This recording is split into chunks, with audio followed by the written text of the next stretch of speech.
At narito na naman ang mainit na balita mula sa mundo ng politika. Isang matinding kaganapan ang naganap sa Korte Suprema nang ang Pangulo ng Pilipinas si President Cotino Norte Jr. at House Speaker Martin Tambalos Romualdez ay muling nasangkot sa isang mahirap na pagdinig ukol sa mga controversial na isyu ng gobyerno.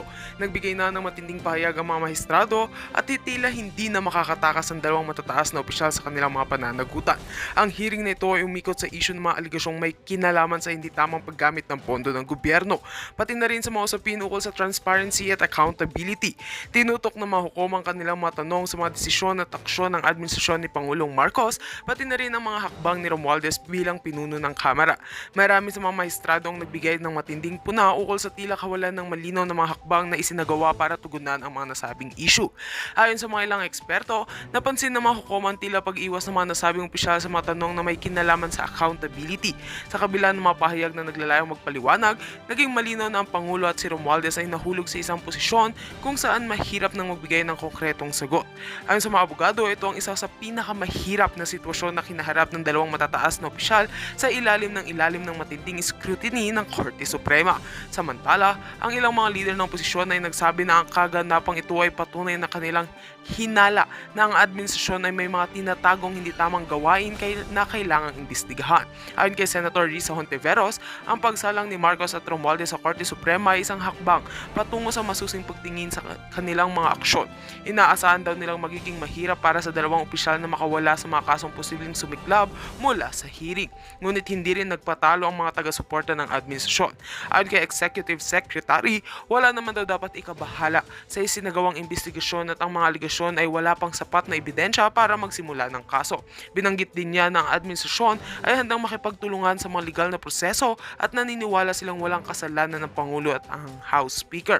Habang tumatagal ang mga hearings, marami pa ring tanong at misteryo na dapat tutasin. Ang publiko ay nananatiling nakatutok sa mga susunod na pangyayari at marami ang nag-aabang kung ano ang magiging epekto ng kasong ito sa political landscape ng bansa. Patuloy natin natututukan ang mga development sa Korte Suprema at siguradong magiging isang malaking usapin ang magiging hatol ng pinakamataas na hukuman sa ating bansa.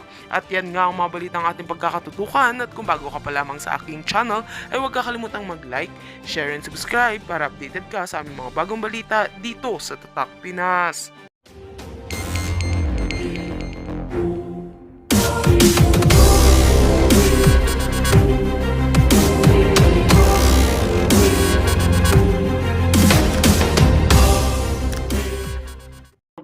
Seryoso po ang ating mga problema at kinakailangan natin ng seryosong palitan ng kuro-kuro nang sa ganoon magkaroon tayo ng seryosong solusyon sa mga napakaraming seryosong problema ng ating bansa. Maraming salamat. Si Binibining Maharlika is streaming now. My live. Maraming salamat, Binibining Maharlika, sa iyong pagre-stream. At ulitin ko, ito po'y pinag-uusapan natin, yung patuloy na nakawan sa gobyerno, patuloy na pagnanakaw dito sa Pilipinas. Ninakaw ang 117 billion pesos PhilHealth funds, ng PDIC funds, 117 billion pesos. Pera ng PDIC, linipat sa program appropriation. Kinuha yung pera ng 25 billion pesos ng DBP at 50 billion pesos ng Land Bank, inilagay sa non-performing Maharlika Investment Fund. Yung pera po ng PhilHealth na 60 billion pesos last year, kinuha ng national government, ilinagay sa unprogram appropriation. Ano po yung unprogram appropriation? Ito po yung luho, kapritsyo, pork barrel ng mga mambabatas. At ganun din ang ating mga manggagawa sa gobyerno, 1.8 million strong government workers. Kinuha po yung 2.3 billion pesos ninyo. Sunog na po iyon. Ang nagsabi po niyan mismo ang COA. Sinunog ng GSIS Management ang hard-earned 2.3 billion pesos ninyo. 2.3 billion pesos. Yung kinakalta sa inyo tuwing sahod, umabot po ng 2.3 billion, sinunog po ng management ng GSIS. Sa paanong pamamaraan? Bumili po sila ng shares of stock o naglagak sila ng pera sa tatlong publicly listed company na hindi naman po kumikita. bago sila naglagak noong 2022 or 2023, 3 taon po bago ang 2023. 3 taon, hindi po kumikita yung 3 publicly listed companies. At sa loob ng 3 taon, from 2019 to 2022, ayon sa COA, hindi po ito nagbahagi ng dividendo. E paano nga naman makakapagbigay ng dividendo? Lugi nga ho, hindi kumikita eh. So sinunod sadya yung 2.3 billion pesos ng mga manggagawa sa gobyerno. Mag-ingay kayo, magalit kayo, kagalit-galit ito. Higit pa sa plunder ito. Kay MJ.Cook, do you feel sorry? Do you regret that you endorse? I feel sad, I feel bad, I feel sorry, I feel so ashamed sapagkat hindi ito yung pinag-usapan naming direksyon. Hindi ito yung napag-usapan naming landas patungo sa good governance. Ito ay patungo sa bangkaroteng estilo ng pamumuno, yung predatory governance. Ito ang ginagawa nila. Ayaw nila kayong umunlad. Ayaw nilang tumalino at umunlad ang kabuhayan ng bawat Pilipino. Hindi po tayo bubuti sa ayuda. Wala po ni isang tumanggap ng ayuda ang kayang magbigay ng patotoo na bumuti ang kanyang buhay, na naiahon niya sa kahirapan ng kanyang pamilya. Wala pong buting dulot yung akap ni Martin Romualdez at ni Bongbong Marcos. Ang ibig sabihin tuloy ng akap ang kakapal ng kanilang pitaka dahil dyan sa walang katapusan na akap, AIX at kung ano-ano pang ayuda na binibigay para mabudol pa kayo lalo. Junkie, sa okay ba sa'yo, opinion ni Ted Pailon na dapat maglabas ng salin ang mga tumatakbo? Okay po ako doon. Subalit kinakailangan maging responsable naman yung pagpapakita ng salin ng mga tumatakbo. Pero huwag po yung tumatakbo dahil wala pa naman po yan sa gobyerno. Mandatory naman ho kasi mga kababayan na pag ikipapasok sa gobyerno, kinakailangan magsumiti ka ng salin. Siguro ang ibig sabihin ng iba ay yung kung dapat bang inatakla o i-publish o ipakita yung salin. Doon no tayo may reservation because it will put in harm's way not just the one who submitted his salin, kung hindi pati ang kanyang pamilya. Kailangan lang responsable yung pagkuha ng salin at kinakailangan malinaw kung saan gagamitin. Kung para kasuhan, meron naman pong privacy mga kaso, pero kung para lang hiyain o dili kaya ay iharas o takutin ang nagsubmit ng salin, huwag na po tayong pumayag muna doon. Bukod sa salin, tama. Ako po'y nag-submit nung ako'y nag-file ng aking Certificate of Candidacy. Ako ho ay nagsumite ng aking resulta ng aking drug test. Subalit hindi raw po kinakailangan, sabi ng Commission ng Eleksyon. Bagamat, hindi po kailangan, dinala ko na rin sapagkat baka sakaling tanggapin, at least ako ay nagsumite na ng aking drug test. Yun din ho ang aking sinusulong bilang senador ninyo. Palakasin natin ang PIDEA. Amendahan natin yung kapangyarihan ng PIDEA na bigyan natin sila ng kapangyarihan na magsagawa ng mandatory drug test sa lahat na naglilingkod sa gobyerno at sisimulan natin yan sa tanggapan ng Pangulo para nakakasiguro tayo na tama yung direksyon ng ating bansa. Kay Christine Pangilinan, bakit po sinama ang PMA budget sa education budget? Hindi naman nila hawak yun. Tama yun. Sinama nila yung budget ng PMA, sinama nila yung budget ng PNPA, sinama nila yung budget ng Local Government Academy, sinama nila yung budget ng National Defense College, sinama nila yung budget ng Public Safety College. Hindi naman po under ng DepEd yan. Kaya po nila ginawa yan, rinemedyohan, rinetoke, para magmukhang hindi unconstitutional yung budget natin ng 2025 na pinirmahan ni Bongbong.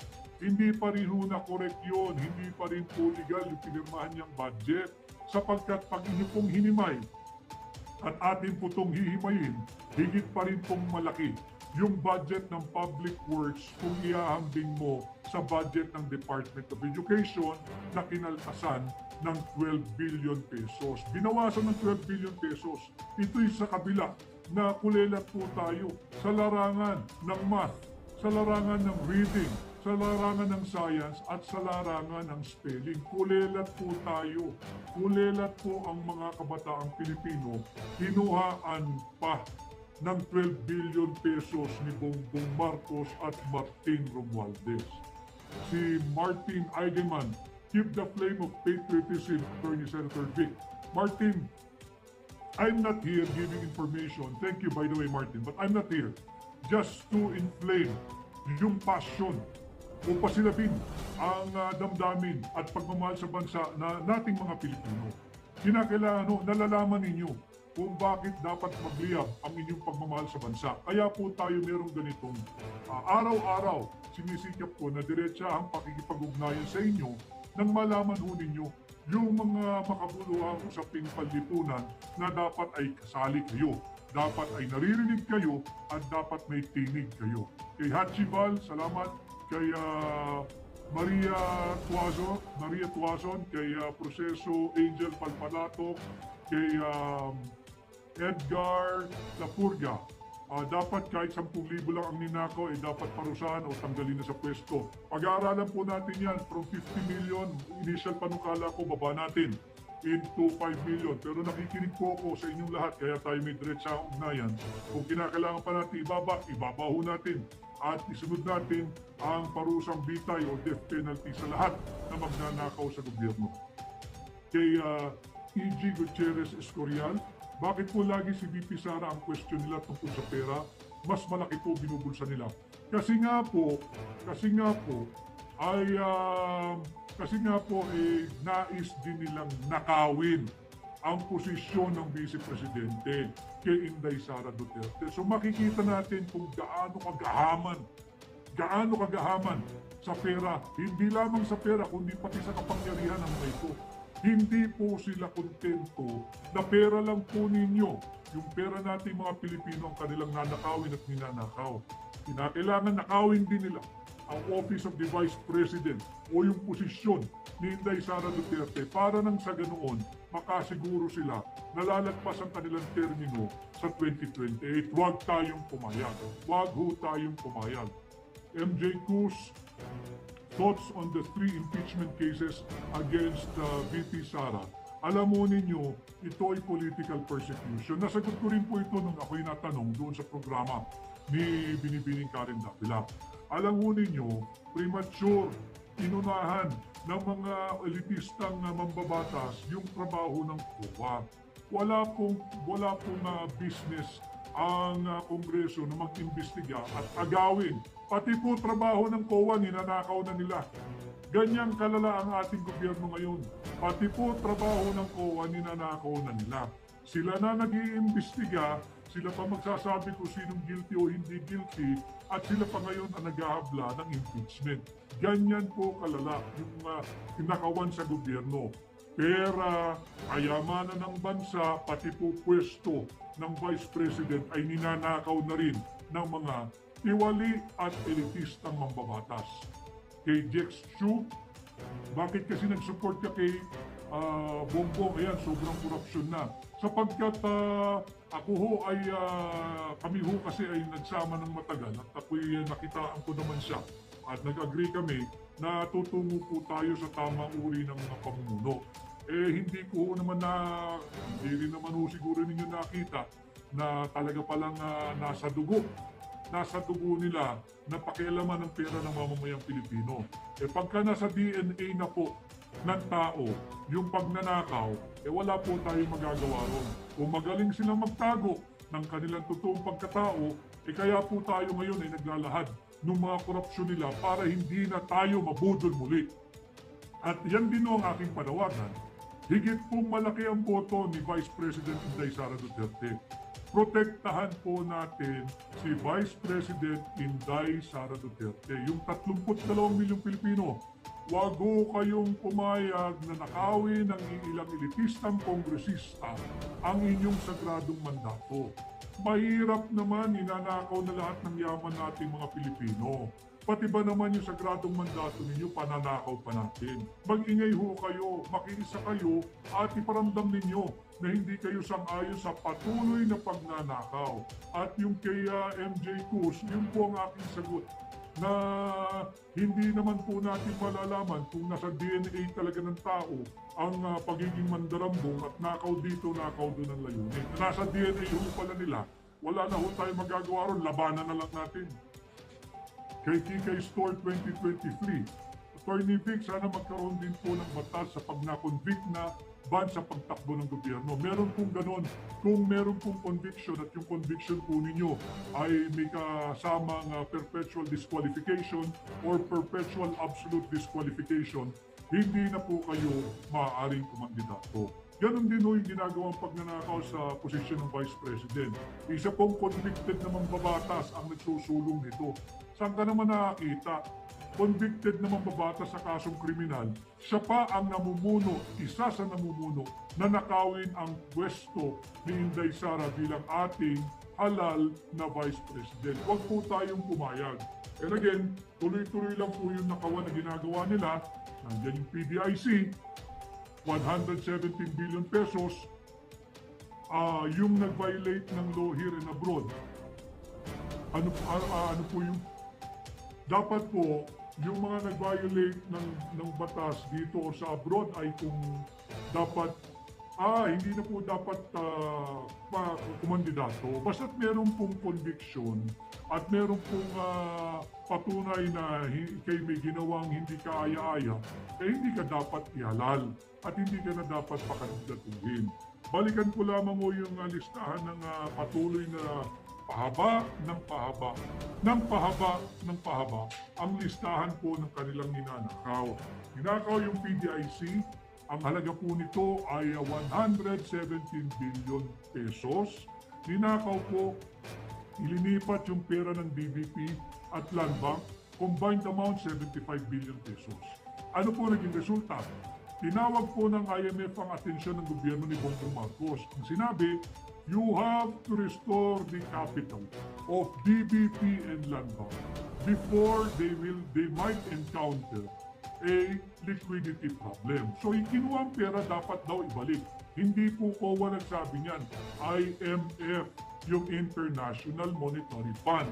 Ganon din po, yung kinuhang pera ng PhilHealth, 60 billion pesos, tapos walang binigay na budget ngayong taon, nanganganib po yung issue ng kalusugan at kaligtasan ng mga senior citizens, ng mga persons with disability, at ng mga mahihirap, at higit sa lahat, yung mga manggagawang kinakaltasan na tinatawag nating direct contributor. So napakarami pong problema at magpapatupad po ng taas na koleksyon na naman din ang SSS. Tama po, sang-ayon ako doon sa mga nananawagang huwag mo nang ituloy yung increase doon sa SSS contribution.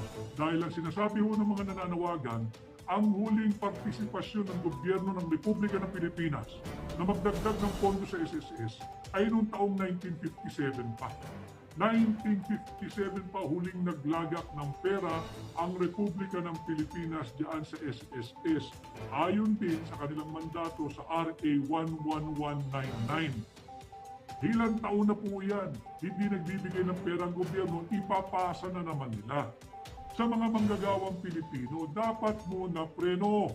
Hayaan natin ang gobyerno maglagay ng pera sa SSS. At yun nga po, tigilan na yan. Yang ayudang yan, yang akap na yan, yang ayos na yan. Korupsyon lang naman talaga yan.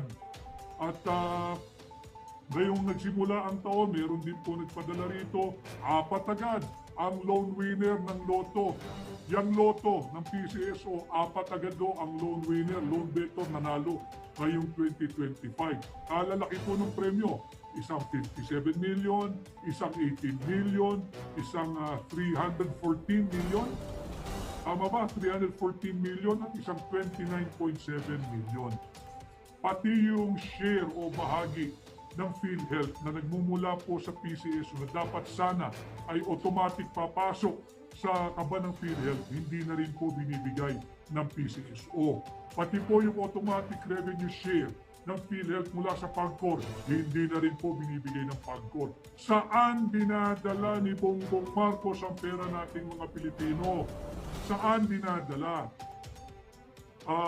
From Boljak TV, Manuel Malyari, Senator, saan po ang mga tagapagtanggol ng mamamayang Pilipino? Parang tulog yata sila. Di nila alam ang nangyayari sa ating bayan. Mahirap po gisingin ang nagtutulog-tulugan. Alam po natin yan. Mahirap gisingin ang gising at kinakailangan po magsama-sama tayo dito sa akbang ng maisog at maging tunay at maisog na oposisyon. Kay Taminas World or Taminas World, masyadong nakalungkot ang nangyari ngayong harap-harapan na ang korupsyon. Pero nagbubulag-bulagan ang mga tao. Marami na pong gising at nakikita ko dito sa ating pagla-live ang daming sumasali. Subalit, marami pa ho tayong dapat gisingin.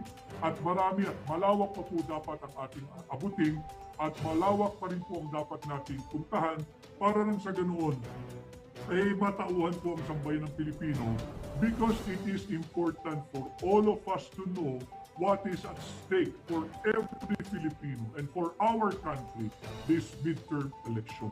From Boljak TV, si Rich Tom, you have our vote, Senator Vic, salamat. Kay Lea Bolyosos, please vote Attorney Vic Rodriguez, salamat. Salamat. At kay Sunrise Lulu, kay DJ Baronda McQueen, yung bitay po ay electric chair. Ang bitay po kasi natin ngayon ay yung lethal injection.